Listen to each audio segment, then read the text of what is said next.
네, 시청자님의 증상은 콧물이 나오고 기침과 가래가 많이 나오신다는 건데요. 비염 때문에 콧물이 생기는 걸로 보이시고요. 이 콧물이 뒤로 넘어가서 후비루가 생기면서 기침과 가래가 더 많이 이게 생기는 것으로 예상이 됩니다. 네, 그렇다면 혹시나 이 비염을 감기로 오해를 해서 좀 증상을 치료하는 데 집중을 하지 않았다가 나중에 비염임을 좀 확인하는 경우도 있잖아요. 그렇죠. 원장님, 기침과 비염 어떻게 구분지으면 좋을까요? 네, 비염의 주된 증상이 콧물, 코막힘, 재채기이기 때문에 우리가 흔히 말하는 코감기와 증상이 아주 비슷합니다. 그래서 비염과 감기를 혼동하시는 경우도 많은데요. 그러나 감기에 걸리면 몸이 춥고 으슬으슬하고 열이 나고 머리도 띵하고 목도 아프고 몸살 기운도 있는 등 전신 증상이 함께 나타나게 됩니다.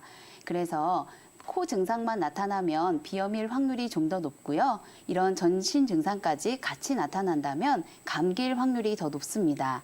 그리고 증상이 사라지는 시간, 치료돼서 없어지는 시간에도 차이가 나는데요. 보통 감기라면 일주일 안에 증상이 없어지는 경우가 많지만 비염은 굉장히 만성화되는 경우가 많아서요. 한 달, 두 달씩 가기도 하고요. 뭐 석 달, 여섯 달, 또 몇 년씩 가는 경우도 흔한 경우가 있습니다. 네, 일주일 내 증상이 호전되지 않고 한 달에서 두 달가량 지속이 된다면 꼭 알레르기 비염 증상인지 아닌지 의심해 볼 필요가 있을 것 같은데요. 자, 콧물뿐만이 아니라 우리 시청자님처럼 잦은 기침과 가래가 동반되는 분들 많으시잖아요. 그렇죠. 원장님, 자, 그렇다면 이런 증상들 모두 비염으로 봐도 될까요? 알레르기 비염의 증상으로 콧물, 코막힘과 함께 재채기가 많이 나게 되는데요. 이런 재채기와 이 시청자님의 기침, 가래와는 다른 증상입니다. 시청자님의 증상처럼 비염이 있으면서 기침과 가래가 있는 경우에는 코가 뒤로 넘어가서 생긴 후비루가 그 원인인 경우가 많은데요. 후비루란 코 뒤쪽에서 생긴 끈적끈적한 콧물이 콧구멍을 통해서 앞으로 빠져나오지 못하고 목 뒤로 넘어가면서 목을 자극하게 되는데요. 이렇게 후비루가 생기면 코 뒤로 넘어가는 콧물이 목과 기관지를 자극하기 때문에 기침과 가래가 심하게 나타나게 됩니다. 또 밤에 누워있을 때 누워있는 자세에서 후비루가 목 뒤로 더 많이 넘어가기 때문에 아침에 주무시고 일어났을 때 기침을 많이 하게 되시고 가래를 많이 뱉게 되시는 경우가 많습니다. 네, 이렇게 후비루 증후군이나 비염이나 또 감기 좀 구분하기가 쉽지 않을 것 같아요. 네. 오수영 원장님, 이럴 때 어떤 검사를 하는 게 좋을까요? 네, 감기와 비염을 구별하기 위해서는 코 내시경 검사를 받아보시는 것이 좋으신데요. 코 내시경으로 코 안을 보면 코 점막이 얼마나 부었는지, 콧물의 색깔은 어떤지, 코 점막이 너무 건조하거나 코피가 나지 않은지 등 코 점막의 상태에 대한 정보를 많이 얻을 수 있습니다. 우선 사진으로 정상 코 사진, 비염 사진, 축농증 사진을 서로 비교해 보시면요. 먼저 알러지성 비염인 경우에는 합의갑게 코 점막이 많이 부어서 코가 꽉 막혀 있는 것을 보실 수가 있고요. 또 코 점막의 색깔이 정상보다 창백해져 있는 경우가 많습니다. 또 맑은 콧물이 많이 흐를 때는 코 점막에 반짝반짝하는 콧물이 많이 보이고요. 코 점막이 건조해져서 콧물은 심하지 않은데 코막힘이 심한 경우라면 코 점막이 건조해져 있는 것도 코 내시경 검사로 확인할 수 있습니다. 마지막으로 축농증도 우리가 꼭 CT를 찍어보지 않아도 코 내시경 검사만으로도 알 수가 있는데요. 축농증이 생기면 코 내시경 검사상으로 노란 콧물이 흘러나오는 게 보이고요. 특히 중비갑계 틈새에서 노란 콧물이 많이 흘러나오게 되고요. 환자분은 얼굴에 은근한 통증이 있으시다든지 누런 콧물이 빠져나온다든지 콧물이 또 뒤로 넘어가는 후비루 증상도 더 악화되게 되시니까요. 코 내시경 검사를 받아보시면 비염인지 축농증인지 일반 감기인지를 확인하실 수 있으십니다. 네, 보다 더 정확한 진단을 통해서 이 콧속 내시경을 활용해 보면 도움이 될 것 같은데요. 자, 보통 일반 비염이 또 제대로 된 치료를 받지 않으면 만성으로 이어지기 정말 쉽잖아요. 그렇죠. 이렇게 비염을 점점 심각하게 만드는 원인들이 있을 것 같은데요. 강민구 원장님 어떤 것들이 있을까요? 네, 우리가 얘기하는 급성 비염 중에서 대다수는 사실 앞서 우소영 원장님이 말씀하셨듯이 감기와 거의 흡사합니다. 또는 감기를 진단명으로 급성 비인두염, 급성 비염이라고도 하는데요. 감기 같은 경우는 이 외부의 세균에 의해서 감염이 되지 않았습니까?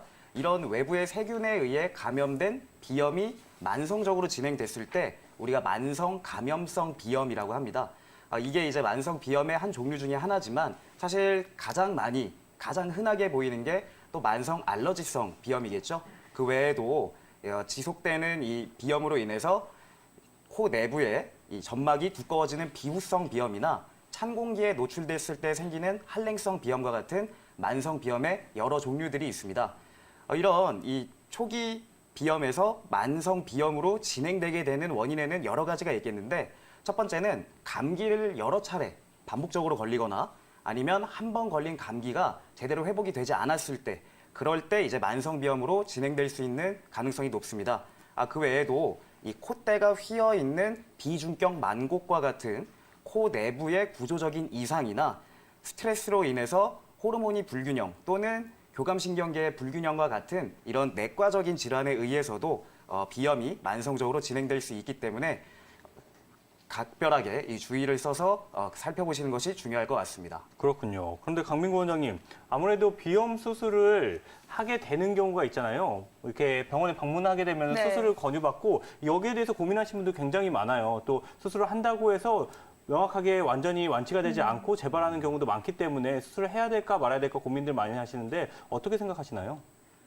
네, 만성 비염이 이런 비갑계가 두꺼워져 있거나 아니면 비중격의 만곡 등에 의해서 이런 구조적인 이상에 의해서 만성 비염이 심각하게 진행되었다면 당연히 수술을 고려하시는 게 맞습니다.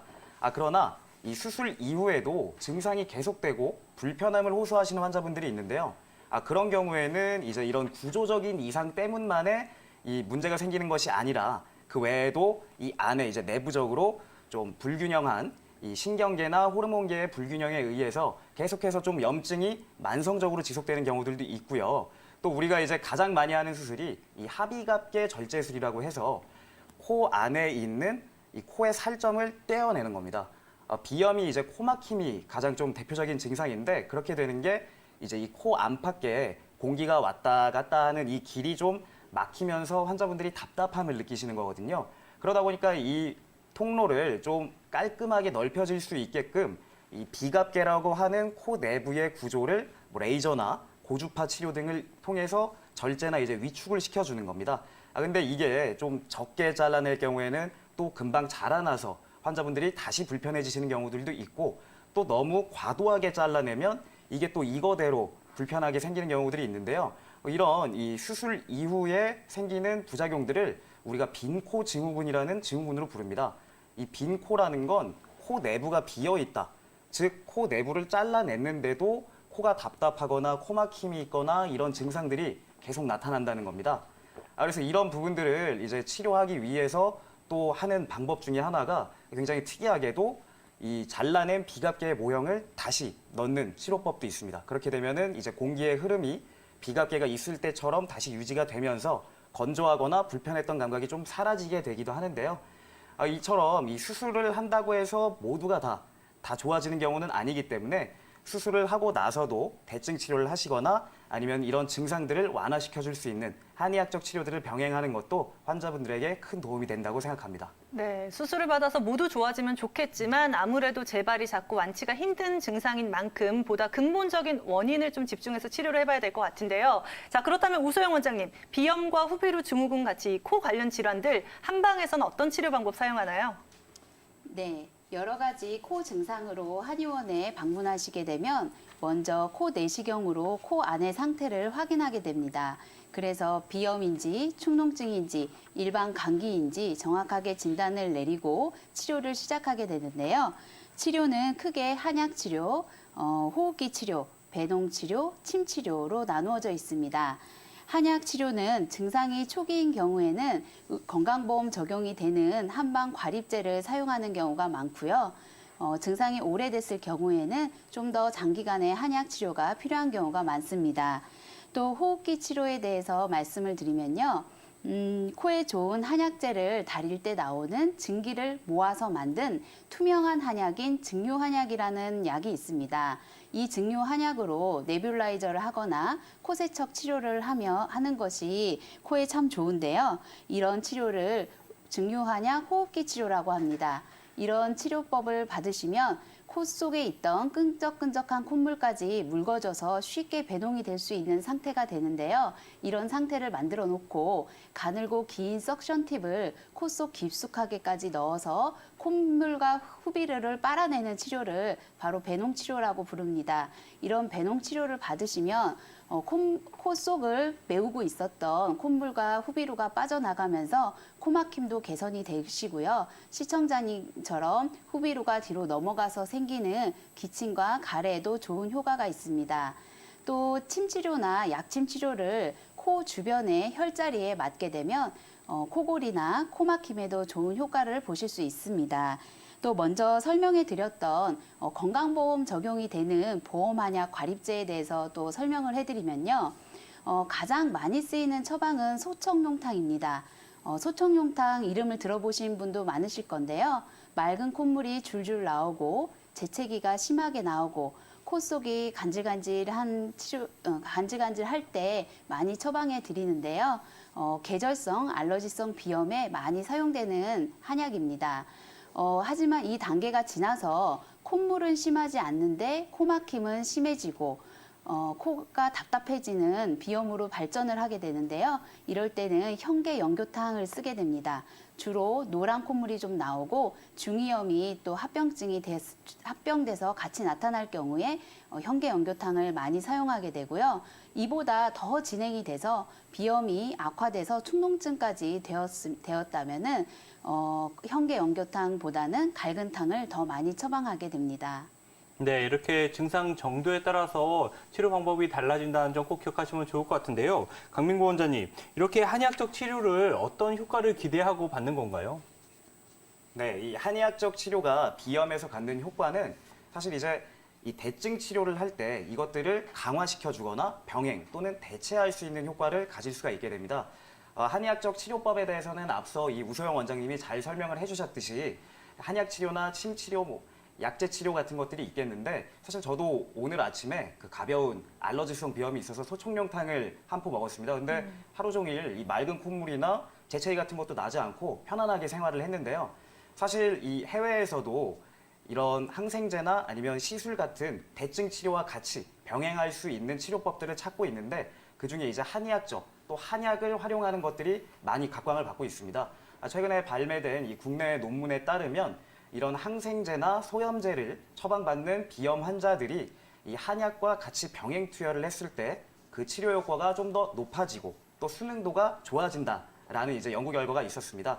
당연히 이 감염을 방지하기 위해서 일정 기간의 항생제 투약은 필요할 것이고 또 염증이 심해졌을 때는 소염제도 필요하겠지만 이것들의 효과를 높이고 또 안 좋은 작용들을 방지할 수 있게끔 한약을 병행 투여하는 것이 비염 환자분들에게 또 적극적으로 권장드릴 수 있는 부분이라고 하겠습니다. 네, 논문에서도 확인이 됐듯이 적절한 치료 방향과 함께 또 한약 치료를 병행해 보면 좋을 것 같은데요. 자, 비염 그 어느 증상보다 또 생활 관리가 중요하겠죠. 그렇죠. 우소영 원장님, 어떤 내용들을 꼭 신경 써서 관리해 보면 좋을까요?